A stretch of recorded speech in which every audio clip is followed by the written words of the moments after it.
mikvahs are waters of divine source, and as Jewish tradition teaches, have the power to purify.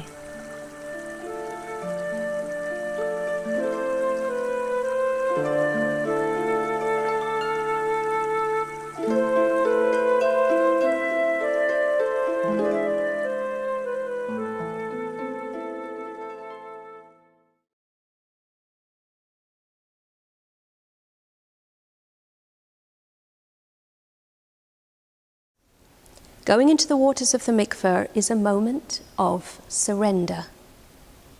It's more than just our makeup, our clothes, our jewelry that is removed to achieve a kosher mikveh.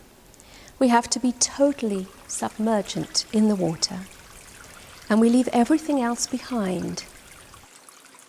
Personally, I feel like going to the mikveh is a spiritual experience. It's something that women have been doing for thousands of years. The whole preparation is time that I have to myself, and I think about my marriage and I think about my children. And when I immerse myself in the water, my mikveh teacher actually told me that that's, even though it's just for a few seconds, it's a time that you can pray for everything that you want.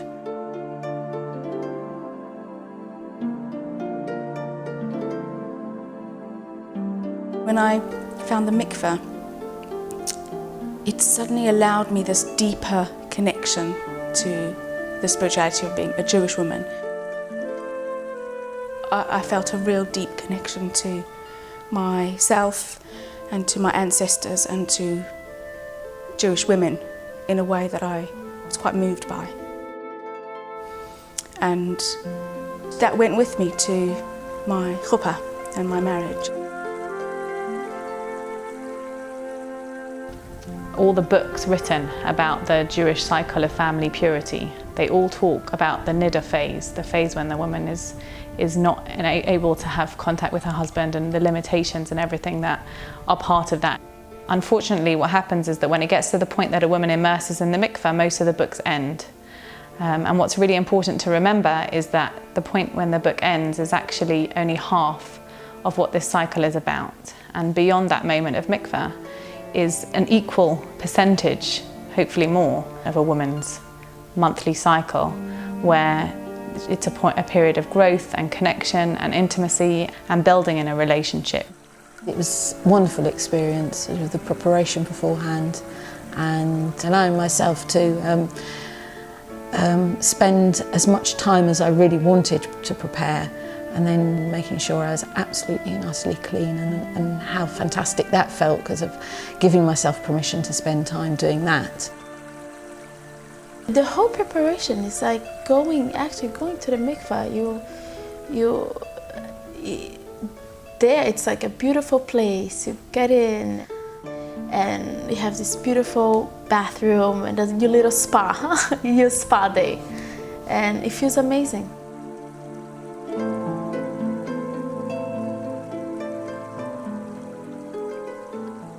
When a lady arrives at the mikveh, she rings the bell outside and we buzz her straight into the lobby, and then at the inner door I would greet her and take her through into a bathroom.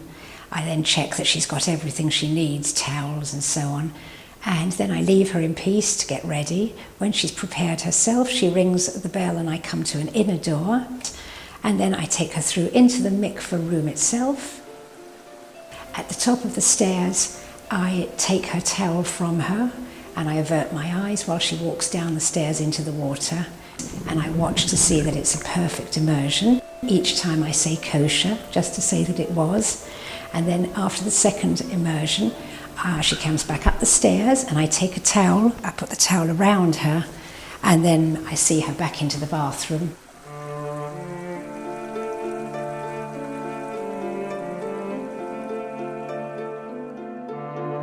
When I went down in, the water was so warm.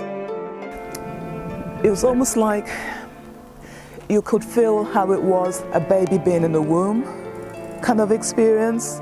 Everything that up until that point, I thought I was happy up until that point. It was, I cannot even describe how I felt at that time.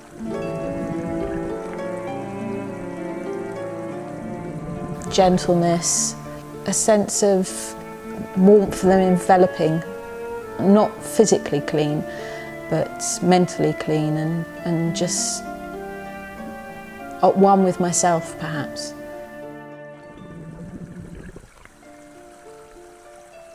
When you go in, you're clean, but when you come out, not only are you clean, but you feel completely spiritually refreshed and renewed.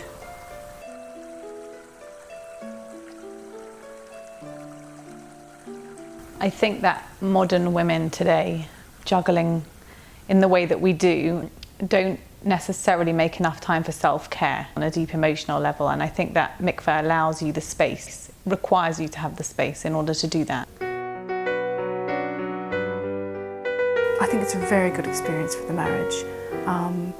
If you can always be together and you're busy with life and your routine tends to become the same, but having a separation just makes you yearn for each other more, and it just changes your whole cycle of living, and it's a wonderful experience.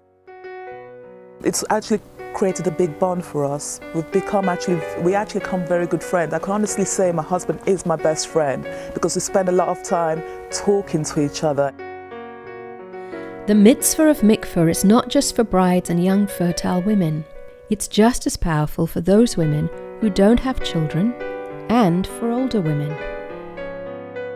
She said that did I realise that even though I'd never been before, once I'd gone past the change or whatever, I could go once only. It gave me time to pray for my family, which is really what I wanted to do because of my son and daughter-in-law. My daughter-in-law had had problems, and I was hoping that being there and praying would give them the opportunity to have children that they wanted, and it so happened it came. I think that going to the mikveh is different at different times of your life. I think that it's an opportunity for reflection. And sometimes it's about a relationship with God, and sometimes it's about a relationship with my husband, and sometimes it's about my children, and sometimes it's just about doing the right thing and being part of an ongoing tradition. I don't think any other religion has this that I know, to have that day for you to purify yourself, and it's very special. I think we're very blessed. Going into the waters of the mikveh is a moment of surrender. We have to be totally submergent in the water. We submerge ourselves in something much greater than ourselves, and that abandonment of the self is when we come closest to God.